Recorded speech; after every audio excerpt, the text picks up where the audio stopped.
use cases, user stories. I will present then to the requirements gateway. I will talk with you about test case and unit test framework. And I will introduce you to source code control, then my fellow code will follow this.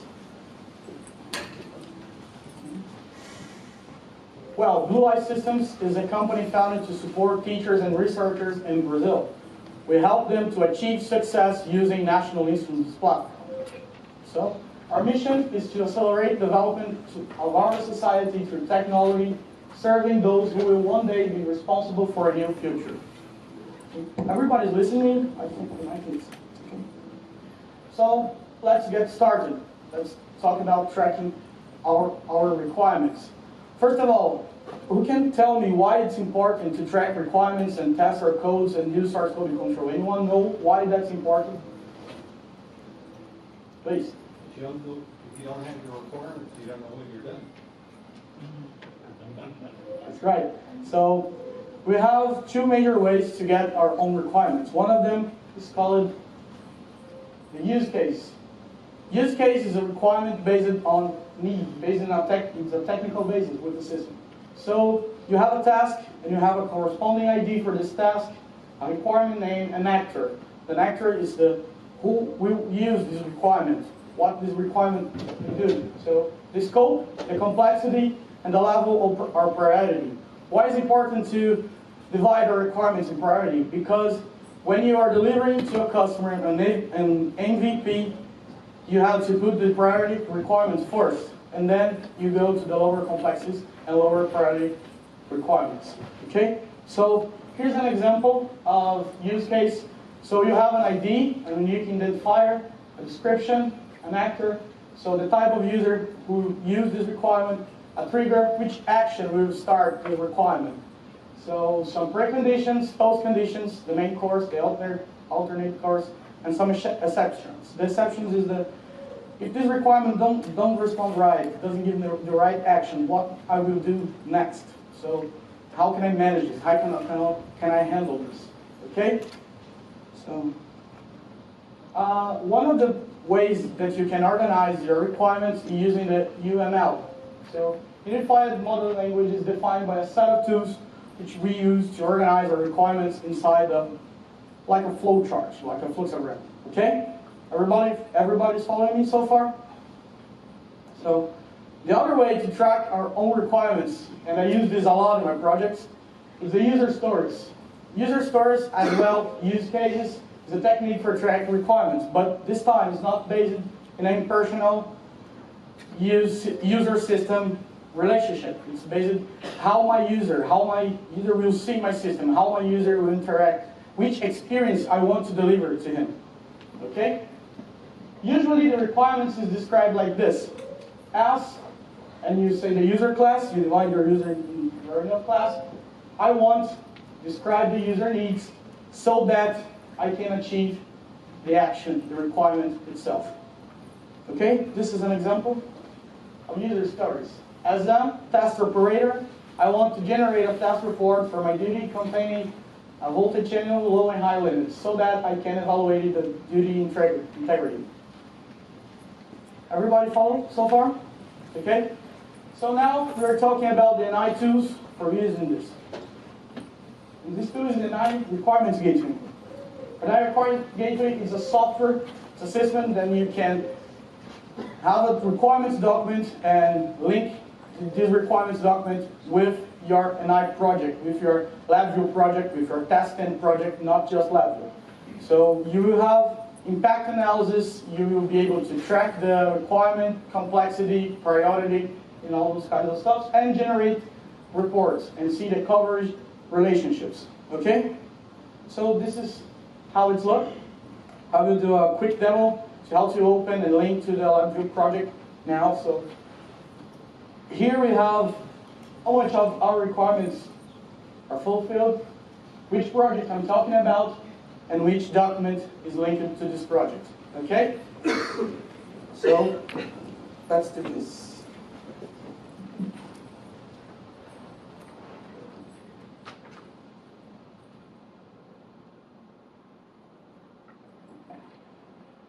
So I already already set up a document over here. I already have my requirements gate project, and I will open it.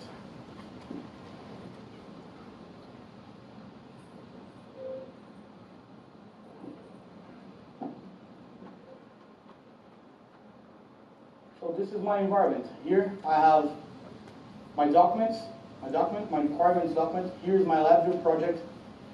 Here's the coverage analysis. Here I can see which requirement and where it's been posted. Okay? But how can I link this? How can I link my document to my LabVIEW project? It's very simple. Here. I go for tools, options, project, and here I will select a document, a Word or any type of document, text document. I will see where I will tell to the requirements gateway where is my document, and here I can choose if I will use LabVIEW, Lab Window, CVI, Test and points for the project right here. Then just use the covers and link both of them. Quite simple, huh?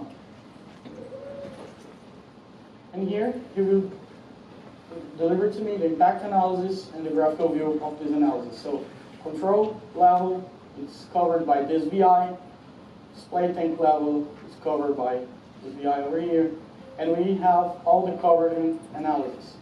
And we also can see the requirements details over here.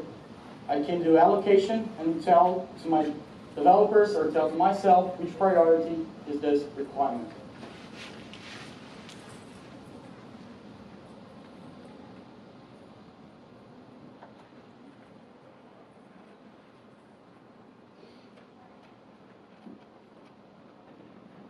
So,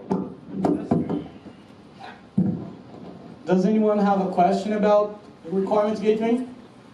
Please. Is the linking end-to-end, or is it just one-to-one? Let me see if I got this question. I can link for more than one LabVIEW project. It's just one-on-one or more than one.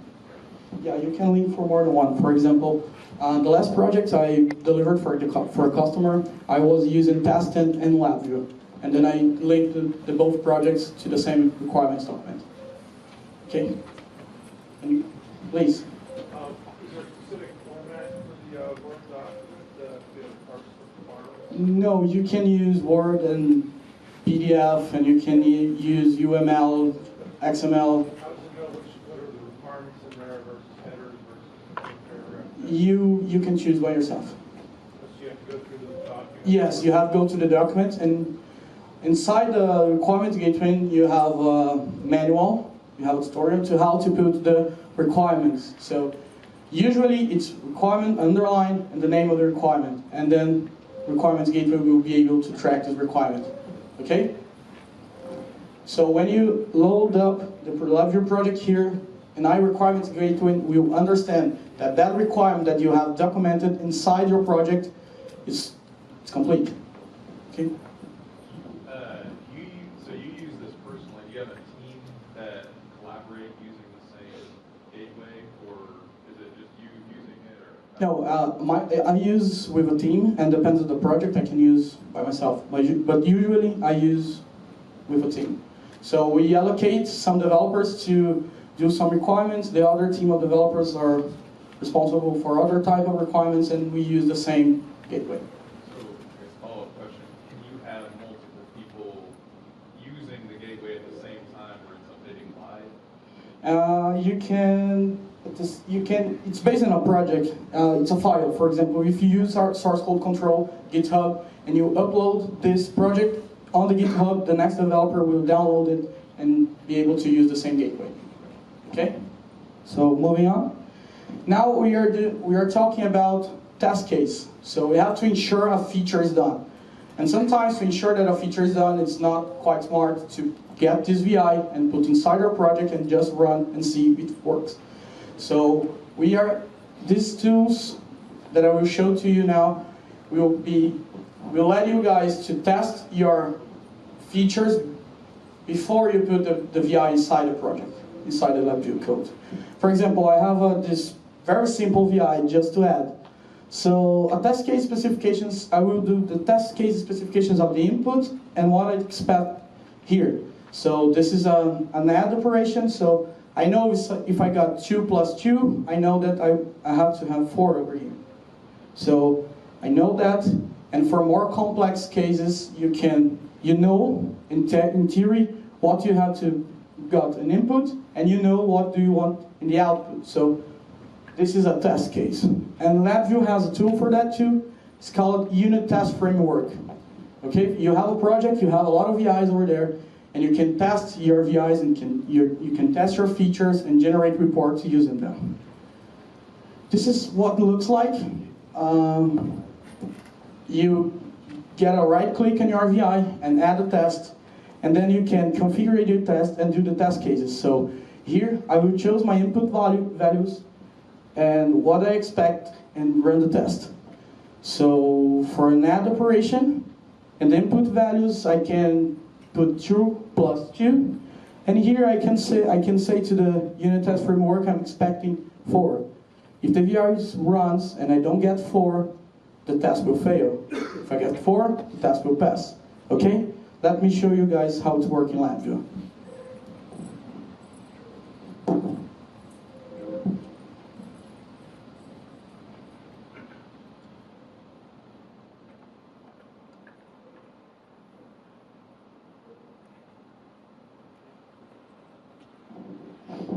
So this is my LabVIEW project. I have a VI inside called add. So I came here, I give a right click. Shouldn't take so long in your applications. Then I come here, unit test, and I will write a new test.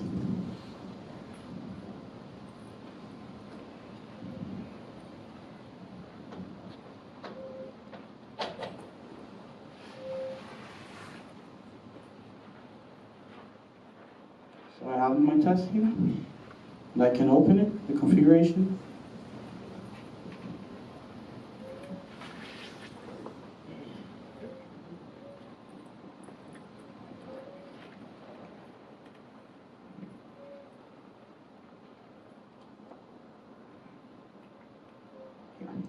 So I have here the VI under test, which input, the type of the input, and input value. And I have here my output, the output, and what type of comparison I want to do. So the value I'm expecting here is supposed to be equal. The value I'm expecting here is supposed to be equal the sum of here, okay? If I put here 2 plus 2, I will put here, then I'm expecting 5. We know that it's not 5, but you're expecting 5. And I run the test.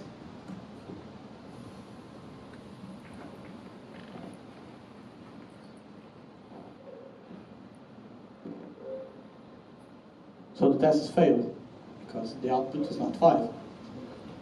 So here, we can have a detailed analysis of what happened. Have the description here, details, the control label, the type of operation, the resulting value, and the expected value for this operation. Okay?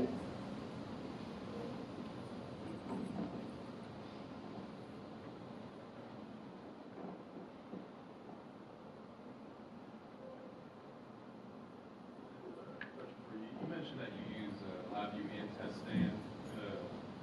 How, if you were using TestStand, would that eliminate the need for this, or do you find a way to use this with TestStand? I only use unit test framework in LabVIEW for LabVIEW code. Okay. It's just test software.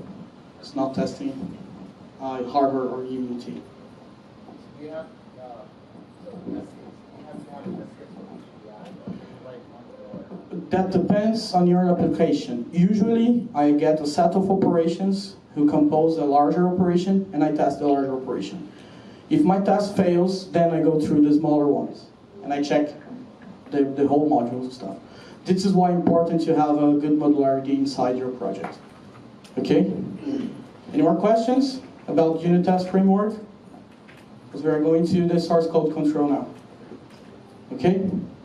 So we are spending more time in source code control because the tool I will introduce here is not an I2. It's a third-party tool. It's called Source3. And it's using to source code control. So general source code control is a system designed to track changes in applications or peripherals. For example, I can create documents inside my computer and applications inside my computer, and this guy will track any changes I do, any changes, and I can share these changes with a whole set of developers. So he will look at the binary code of that file and track the changes, and they will obligate you to document which changes happened. For example, if I got the add VI inside the source code control directory, and I change him to a multiply VI, when I will share this with my other developers, I have to document. I have to do a commit and say, okay, I have changed the sum VI to a multiply VI, and then submit, then push to the cloud. Okay? So let's take a look in Source3. I will open one web project. It's a real project that I've been working. This is the Source3 phase. This is how it looks like. So you see there's a lot of stuff writing. This is documentation. And which part of this is a small changes that we done. So during the day, the developers in my team, we divide them in two groups or one group, and each of these groups is responsible to develop a set of features of our project. So then we work separately, we document our stuff, we save our stuff, and then we commit our stuff. And when we push here, Source3 will intend which part of the project we are working. We can create branches. See the line in green and the line 1 in red? This was different type of requirements, different type of features inside the blue line. So until the blue line over there, we are developing just report information, report creation, and user interface. And the green line, a different developer was working in data acquisitions features. Then we merged the both codes and tested. If the code is good right here, so we can move it on. If it's not good, I can reverse my commit, I can reverse my push, and back to another version, or earlier version of my code. In red, over there, we have some problems with data acquisition because someone committed a bug. Someone has made a change and committed this change with a bug. So the red line over there, we are fixing the bug. So remember, do not do commit with a bug. It's not good. It's very bad for your fellow developers. Okay? So do you guys have any questions about requirements gathering, unit test framework, or source code control? Well, I don't know if you have an example up here. You mentioned reversing a commit in Source3. How easy is that to do? It's just a right click, and you can choose what type of reverse you will do. The soft one, the medium one, or the hard one. The soft one, you will keep some keep the changes and just erase the current stuff, and you will ignore the hard one. They will erase all the copy of work and reverse to the last one. But the soft one will keep the minor changes over there. Is there a difference between reverting and decommitting? Is that the same thing? Yeah, it's the same thing. Same thing. How do you deal with merge conflict? The major Create them. I'm going to be talking a bit more about some of this in a minute. Okay. Okay, so thank you, Paul. Don't make it, but sometimes it happens. And usually, what I do, I test both features in both computers and see what is more proximal to the truth, for the reality, and then we just ignore the other one and use the merge code. So you're not trying to go through and do a merge? No, we just you can resolve a conflict in Source3 choosing my version of code or your version of the code, and then just ignore one of them. You've never tried to automate it through helping merge? No. You place your project under CM, Mm, your file. Well, I didn't. Can you repeat the question? Do you place the LabVIEW project file under source control? Yes, yes. I put the whole project inside the project and the documents of the project. So my requirements document is inside the same repository. So how do you deal with different paths when different people check out the project? We usually have a standard for our own, so each stuff supposed to be in the right directory. So no one changed that. Well, This, if everyone has their own user directory, if you're checking out your user directory paths of the project change, and you effectively have to edit the project to fix that. So I'm wondering if you found a solution to that problem, besides hard coding something in some directory tree that's absolutely. I think you just agree to have it in a root directory that everyone can have. So what we do is we just have a source directory that's C precision acoustic source, and all repositories get checked out to that. Then you don't run into the different user issues. I'm not sure if this is on. Does that answer the question? Well, it answers your approach, so yes. Yeah. That's fine. thank you. We also added an SH script into our clone operation. You can add a clone operation, and because the project file is just XML, you can actually go in there and edit the XML and fix the path of that clone. It's a different approach. I'll try to use it. Thank you very much.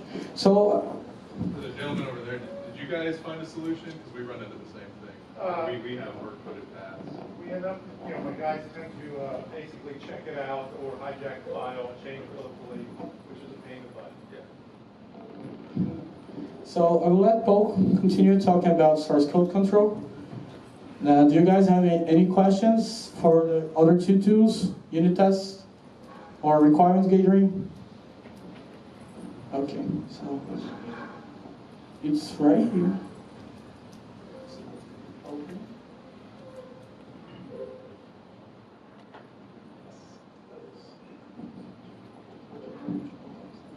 Thank you very much, guys.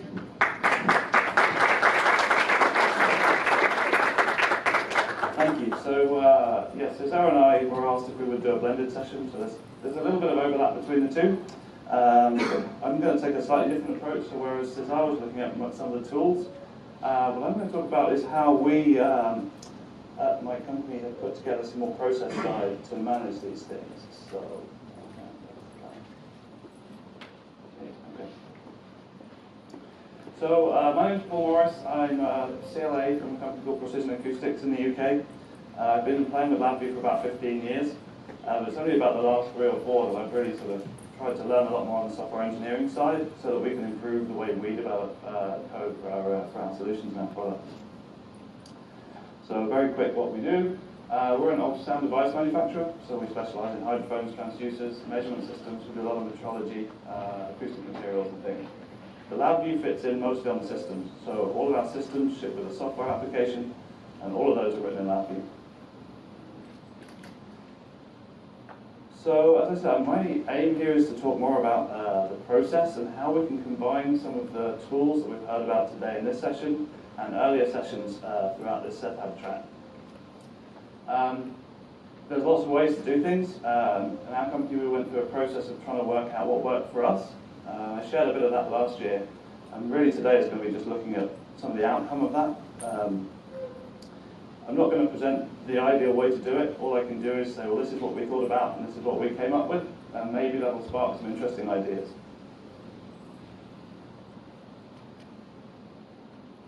So we've talked a bit about unit testing, source code control. There's been talks about BI Analyzer, and using various tools and software engineering processes to help us improve the way we develop code. Particularly important if you're working in a team, that everyone has some kind of process to follow, so you've got a standardized way of working with each other. But a lot of this is equally applicable to individuals. The aim of all of this is to come up with something that just helps improve the quality of code that you're producing without negatively affecting your productivity. Process can be a bit demanding sometimes, so it's always a balance between finding the things that work well for you and your team and things that don't, and doing the ones that do.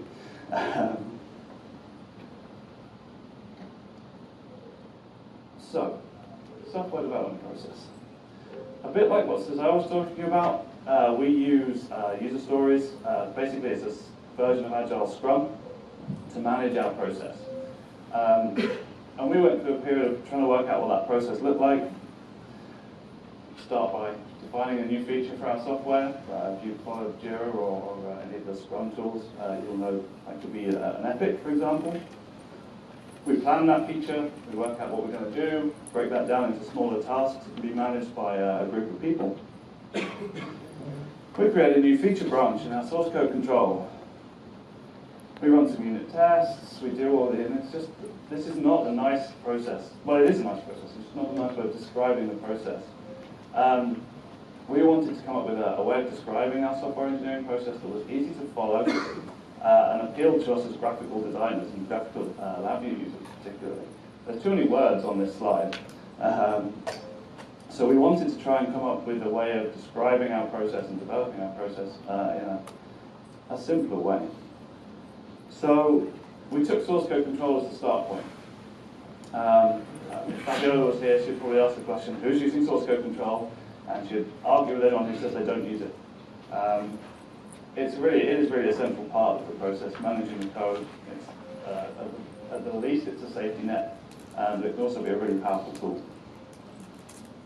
So we chose to use a program called HGFlow, similar, I think, to what Cesar was talking about.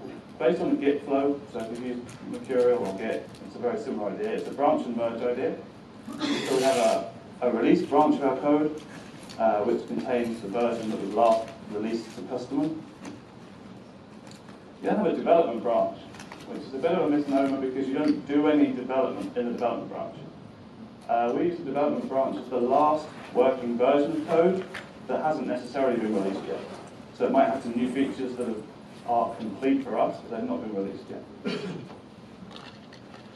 From that, we can branch off for our actual development, which we do in these feature branches. So we do some work, commit to the source code repository, do some more work.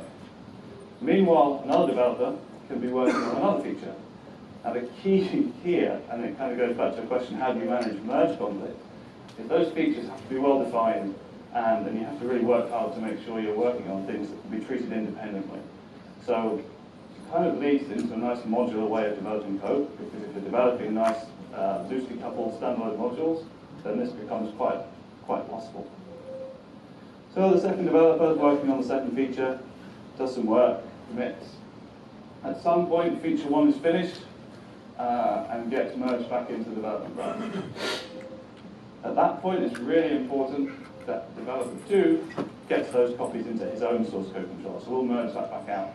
It gives a good opportunity to see if anyone has actually broken anything that the other guy was working on before it gets back into the development branch. Feature 2 gets finished, merged back into development. Hopefully, because of that earlier pull out of the development, nothing is broken at that point. Finally, once the features are done for the next release of software, we can do a build and commit the built version as well. Branching scares a lot of people with LabVIEW. LabVIEw doesn't, LabVIEw being binary files, merging and things is not easy with the actual source code. So you've just got to be really aware of what the limitations are and what you're trying to do. We're not trying to merge VIs. We're explicitly trying not to merge VIs. We're really merging the application and features of these modular applications into one place. It means you've got to be thinking about what you're committing. The project throws up some other issues. If people add things to a project in one branch and add something else to a project in another branch, you can easily end up with conflicts in the project. And because the project is XML, source code control may try and merge that for you, and it can go horribly wrong. I've had a few, in the early days, got a few corrupt projects and things. You add it to your Git No, well, we do commit the project. Okay. Yeah, partly because there's things like build specs in there with version numbers. We did have a way of avoiding some issues earlier on where... you can also mark it as binary, so it won't try and merge. Oh, okay, that might be useful to know, yeah. Marking it as binary so it doesn't try and merge could solve a few issues, definitely. So the do's and don'ts do commit think about what you're doing. What a surprise. Don't merge VIs. I say don't use LV merge. People do. I've not found it very easy, but yeah, question? Because a lot of the things you're talking about isn't a problem with lagging. It's a problem with the limited, source code control software you're using. I mean, if the source code control only treat LabVIEW files as binary. It's not that the source code that's a major. No, it's not that the source code control can only treat LabVIEW as a binary. LabVIEW is a binary. Yes, I know. So that's not a limitation of source control. Yes, but your source code control doesn't have any way of Even if getting back to it. Even if it did, it's a non-deterministic compiler. So when you compile your code, you might find changes that aren't real changes anyway. Except you should have your You should, LabVIEW yeah. configured so that the output code is separated from Yeah. the source. LabVIEW still messes some things up. I mean, I imagine that some of the NXG stuff might start to resolve some of this, where I'm not sure if they're binaries anymore, but I'm talking way out of my place here. Technically an XML file. Yeah. So that may cause more problems or solve some. Yeah, it's merging that as well. Yeah. So things you can do, you can merge project files if you're careful and you know what you've changed. We tend to try and avoid it. There are tools for doing graphical compare and graphical merge. So I mentioned LV merge. There's LV compare as well, which will allow you to compare two versions. Yeah. Expand on so merging VI, that maybe the nomenclature I'm not familiar with, but we're talking about developing something in LabVIEW. Yeah. And so you'll be developing these features on their own branches. Yeah. But at some point you have to merge those back in. So whenever it says don't merge VI, what do we mean? What I mean is you don't make changes to the same VI in different branches and then try and merge those changes to that one VI back together. Yeah, so you're not merging the actual individual VIs, you're merging the folders of VIs, if you like. So yeah, so there are some graphical tools. There's quite a lot of information around how to set those up. I confess I haven't done it. So, we wanted to put this back to the process, back to the other things apart from source code control, unit testing, VI analyzer, code review, just general good practice things. And how do we put this into a process? So, HT flow, I said that was going to be the center of everything. So, we've been through that. Cesar was talking about unit testing, and one of the things that we really like the idea of and have tried to adopt is test-driven development, where you actually write the unit test before you write the code. You try and come up with the tests that are going to prove that your code works before you do it. I say try. It's not as easy as it sounds. But in order to try and implement this in our process, we wanted to see how does that fit with the way HT flow works. Now, in test-driven development, you develop your test before you develop your code. But if we've got a release, then obviously everything works. So in our development branch, there's no new code, there's no new tests. At any point, in theory, all of your unit tests should pass in the development branch.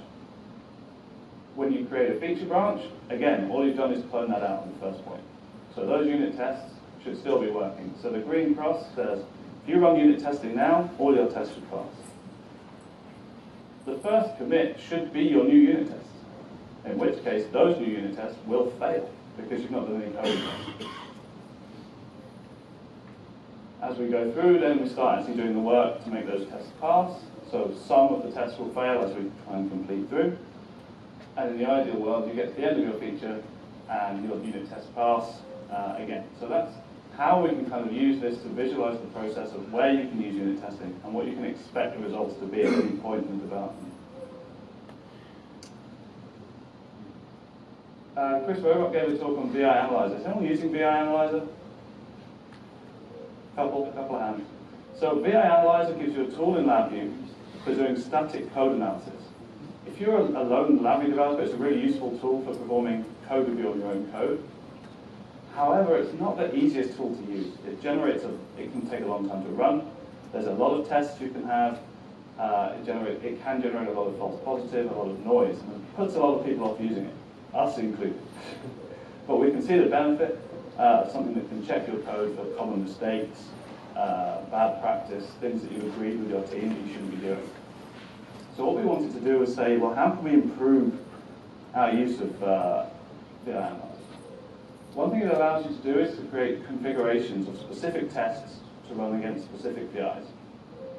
So that allows you to put together a nice lightweight set of tests that you agree with your team are useful and are going to pick things up, but that aren't going to take too long. And the aim is that you run that regularly because it doesn't take very long and it catches the biggest issues that are easiest to fix. So in our case here with source code control, almost every commit in the ideal world, you would actually run VI Analyzer on the VIs that you've been changing. We haven't got as far as some people on this. We do just have one configuration. Something that Chris was showing yesterday was that you can actually tie some of this stuff into Git. So if anyone's looking at using VI Analyzer and tying it into source code control, there are some hooks and things that you can actually automate some of this. We haven't got that far yet. Before you then finish your feature, you might want to run a more rigorous set of tests that maybe takes a bit longer. So we have an internal configuration, which is testing against an agreed standard again for what we would consider good for release internally in the company. We then have to add an extra step in because we might actually want to do a pre-release at an even more deep level of the code before we build our actual release software. The other thing that came up when we were developing our process is we wanted to use code reviews more. We're not very good at reviewing each other's code. So by putting it formally into the process, all features should be code reviewed by peers before they go back into the main branch. So again, we can overlay that on our graphical process. So finally, sort of the summary of where we're at with our software development process, which is not complete by any means really, but it starts to put these three areas together. We've got this nice graphical representation now that we can stick up on the wall and people know roughly the order in which we do things, how things ought to work together. And that was really one of our main goals when we were working on this a couple of years ago. It took us quite a long time to get to this point. Question? Yeah, of course. On your previous Yeah. slide, when you do your pre-release VI Analyzer, Yeah. do you have issues? Are you going to branch to fix those issues? Yes, Before you merge them? probably.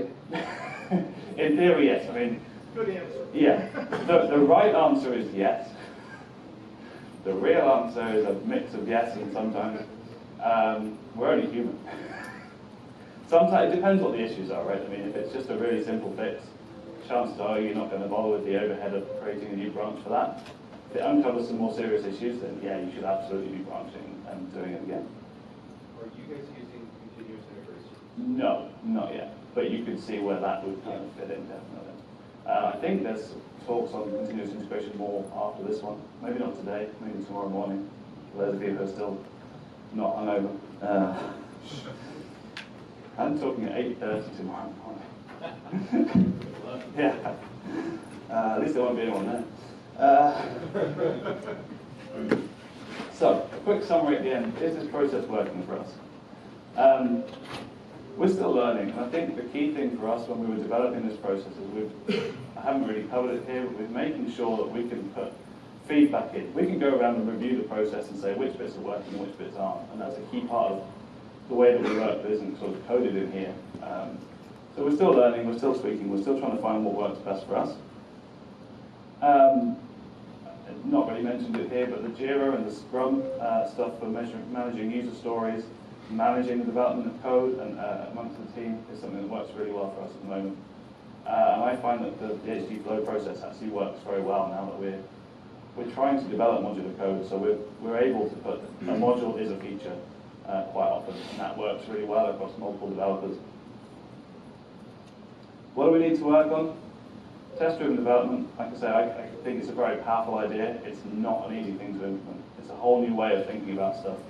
Especially as most of the time you want to test small units of code, and it's very easy to fall into the habit of saying, well, I can code this quicker and it'll work. Maybe. But I have seen the benefits of it when we have done it. It's a really powerful, useful thing to do. VI Analyzer, again, a lot of this is getting into habits, I think, and it's a hard one to get into, but I think we're getting there. Why don't we always follow the process? We're a commercial company. We've got always got this balance between I've got to get this done and out the door, and I've got to do it the right way. Generally, we want to be leaning towards doing it the right way because it will help us get things out of the door more quickly and more regularly. This is a big change for us. For a long time, the company was a lone developer, me. And so working with a team has been a real challenge. But having this process in place really helped with that. But it is changing the way you do stuff is never easy. That's the end of the presentation. We'll do questions in a minute after I've done the advert. Anyone around the UK in August, there's another LabVIEW conference that's been set up as an independent thing called GDevCon. This is the second year of running it. It's definitely worth looking into. There's a lot of very technical content. If you're looking to learn about LabVIEW in a deeper way than is perhaps sometimes offered by these events. But it's I would strongly recommend taking a look at that. Any questions? Yeah. How many developers do you have using this software? Right now we're still in the small, there's 3 of us really. Hoping to make that 4 quite soon. It was a bit of a story because I presented similar to this last year, and the title was Lone Wolf to Dream Team, Journey into Team-Based LabVIEW Development. It's awful, isn't it? When I wrote the abstract, I had 3 people. When I gave the presentation, it was back to being just me. It was nothing to do with the process. Yeah. So, yeah. Question? Jira and Yeah. Yeah, that's how we try and do it. Features can be a bit too big to be a story sometimes because it's a module, so that module might have a couple of things, so we kind of try and hierarchy it a bit like that.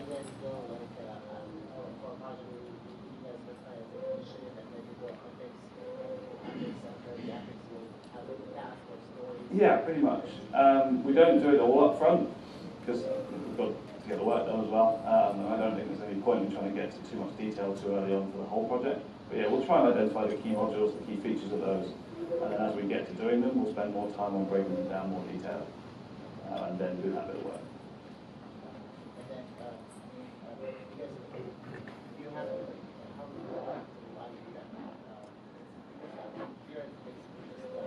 Jira's task initiative, yeah. So there's the integration between Jira and Bitbucket, which is what we use for our source control. Source tree being a client for Bitbucket. So if you create branches in Bitbucket and you reference in commits, for example, the Jira tickets, then they get linked like that in Jira. There's a talk, I think, after this one in here is Chris Roebuck on his stuff on integrating Jira into LabVIEW environment. So if you're interested in that, I would recommend you listen to his stuff. He's been developing a toolkit for doing that kind of thing, where you can create tickets in LabVIEW and have them linked and all sorts of exciting stuff. Sure. You mentioned when you check out the code for developers one and then developers.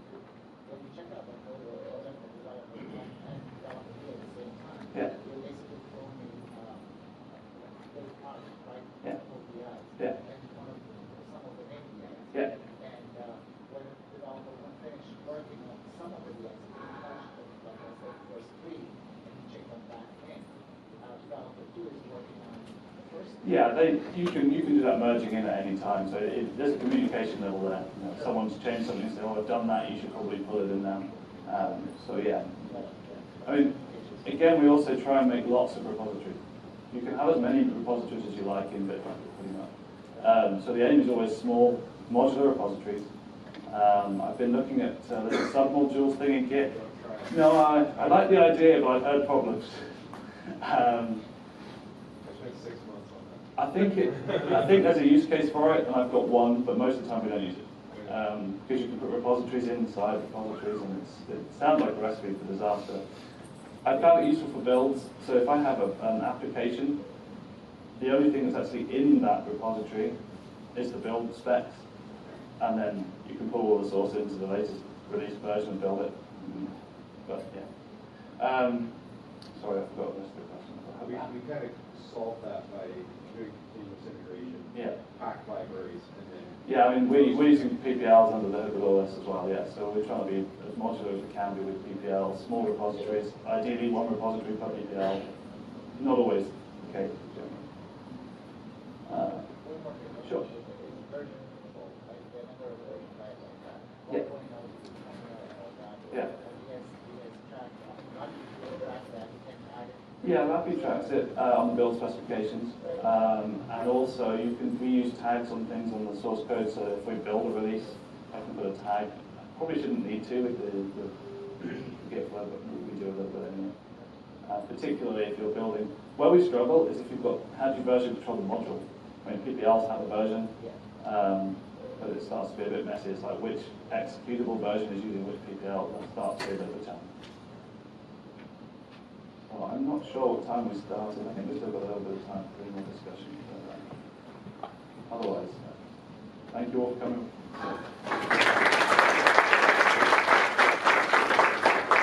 Enjoy the party, and thank you to Cesar as well for the first time.